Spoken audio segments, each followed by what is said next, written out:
Hello everyone. I was asked a while back to make a video on passion and career.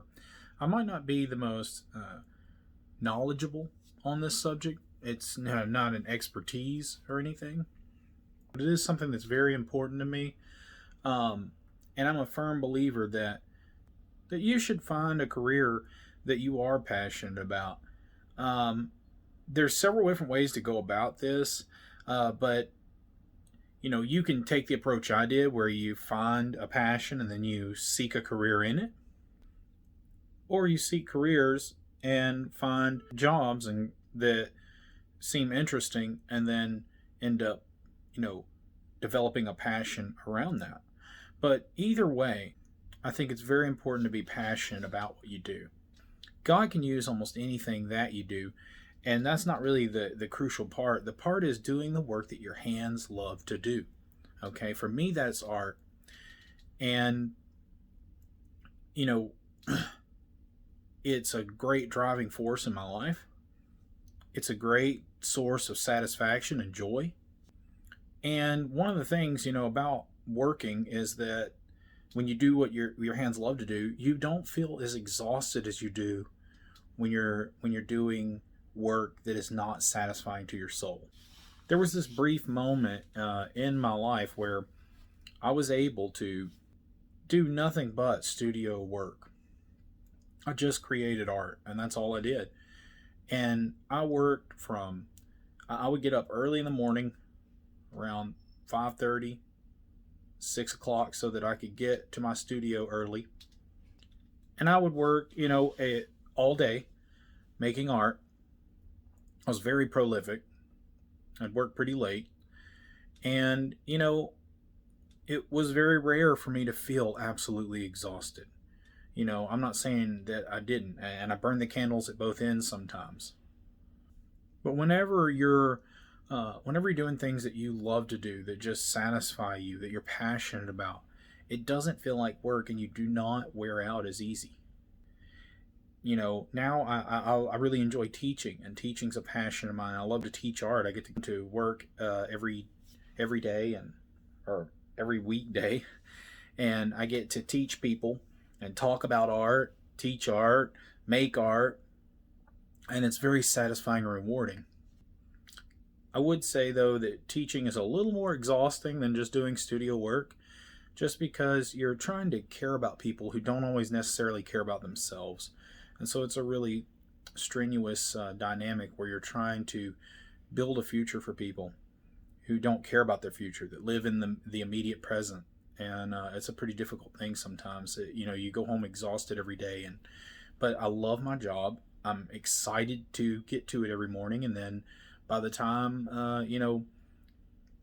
by the time Friday rolls around, I'm completely exhausted and I'm ready for a break. And then by the time Sunday evening rolls around, I'm ready to go back to sleep and go back to work, because I'm ready to start new projects and talk about art again and make an impact in people's lives.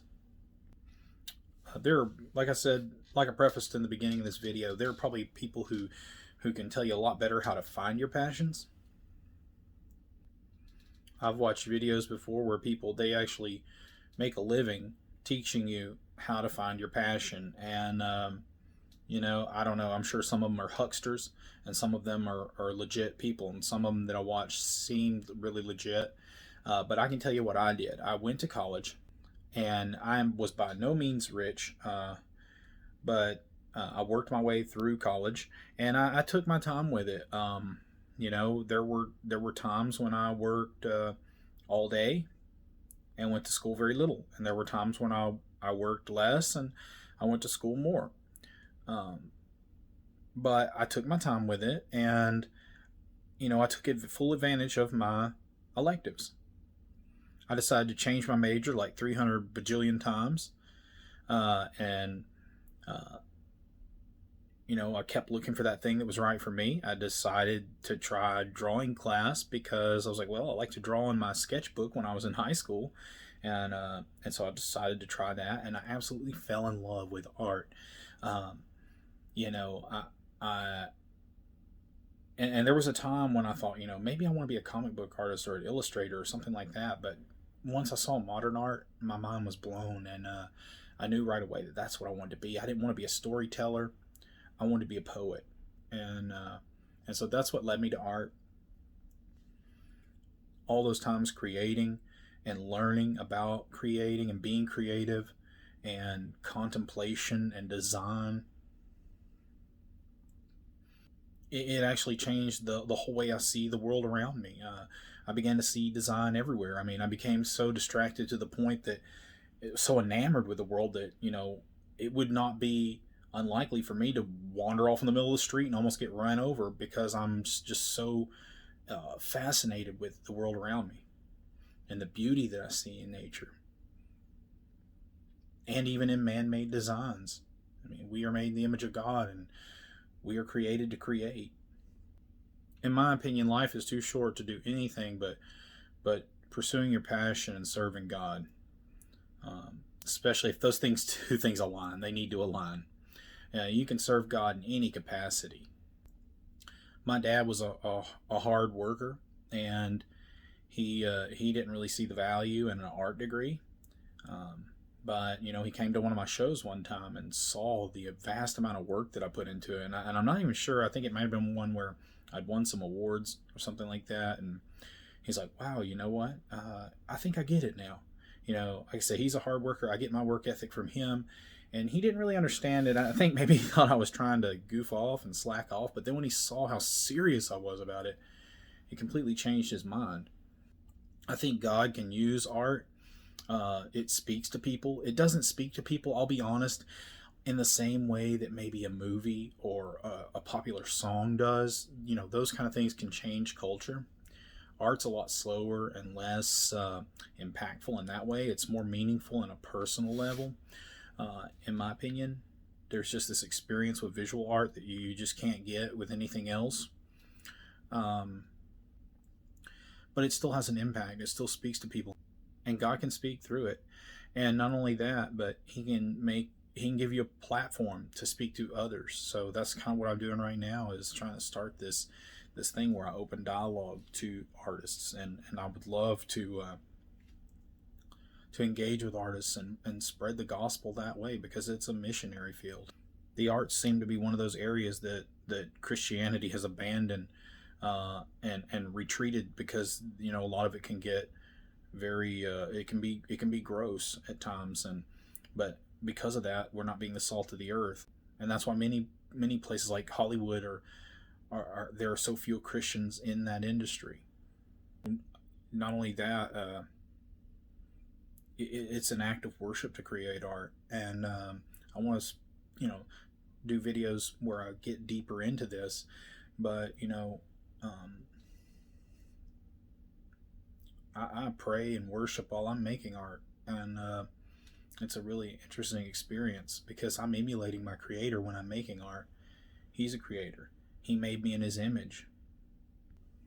It took a while, but I went through took several courses, and even like I said, even though I didn't have the money to just to goof off in college and do whatever I wanted, I took full advantage of all my electives and took the classes that I really wanted to take, as well as all the classes that I had to take to get my degrees.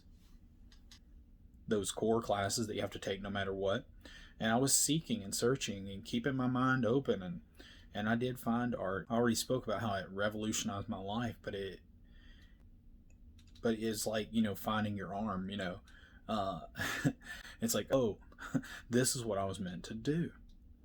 This is what I was meant to do.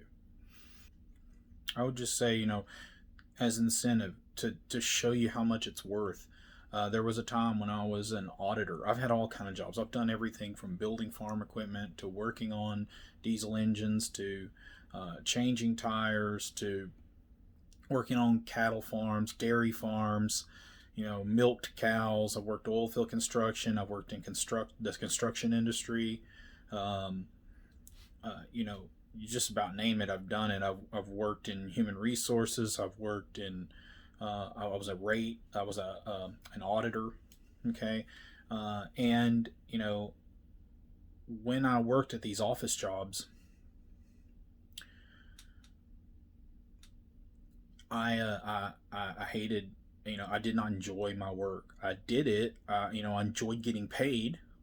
I tried to do a good job as much as my enthusiasm would allow me to. And, I lived for the weekends. So 7 days out of the week, I lived out of 7 days, I lived two or 1.5. That is not a good ratio. The vast majority of my life, I spent in misery, basically. So Saturday, I enjoyed myself. Halfway through Sunday, I started feeling sick at my stomach because I knew I was going to have to go back. That is no way to live. So if you're already out there and you feel that way, start putting out applications. Don't be afraid to start trying to venture out into other career fields. What's the worst that could happen? You're already miserable. It's kind of like I tell my students when they're afraid to do this or that to their art, they're afraid they're going to mess it up. I say, well, until you do it, it's already messed up. So you might as well take a risk, see what happens. The worst thing that could happen is it becomes successful. Or I guess that's the best thing that could happen. But the worst thing that could happen is you remain in the same boat you're already in. I got some more videos I want to do about art, about creativity, about the creative process. I even want to do a video on how to actually get shows once you're an artist. That's one of the ways I felt like my art career or my art education let me down. I had some fantastic teachers. I went to a small school, but the professors were very knowledgeable, and you got more one-on-one attention with them. And school was actually really phenomenal. Every professor I had was really great in the beginning. I think a lot of budget cuts changed the way the school worked. I kind of watched it just dissolve before my eyes. But I mean, every professor I had, my science professors had me passionate about science. Every professor in everything, they're just so knowledgeable. They were good at what they did at teaching, and they were so into their subject that it made me into their subject. But there was no comparison. When I got to art, I knew. But one of the things I didn't get there was I didn't really get any experience on like how to actually get solo shows and what I was supposed to do. And so I would love to throw out a video like that. But in the meantime, I would say just keep searching, keep looking for that thing that you're passionate about. God can use it. Don't think it's too silly or it's not usable by God. It definitely 100% is. And God made you the way you are for a reason. He made you have the passions and the talents that you have for a reason. And so you just need to find the right outlet for them. I feel like all the passions we have, even the ones we distort and the ones that lead us to sin, those are still God-given. We're just applying them to the wrong spot in the wrong way. It's like, a hammer's a great tool, but you can't use it to pet puppies. That's a horrible analogy. Ugh. Okay. All right. But it's a great analogy. Actually, that's a great analogy. Okay. Because that's what it's like.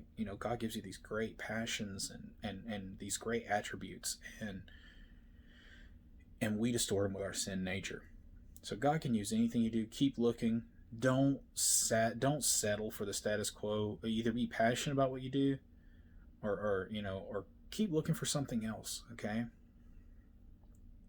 Every job is important, but that doesn't mean you have to stay at that job forever. You could be sojourning through it, just like we sojourn through this life. We're meant for another life, but that doesn't mean our life is meaningless while we're here, and it doesn't mean that God's not using it.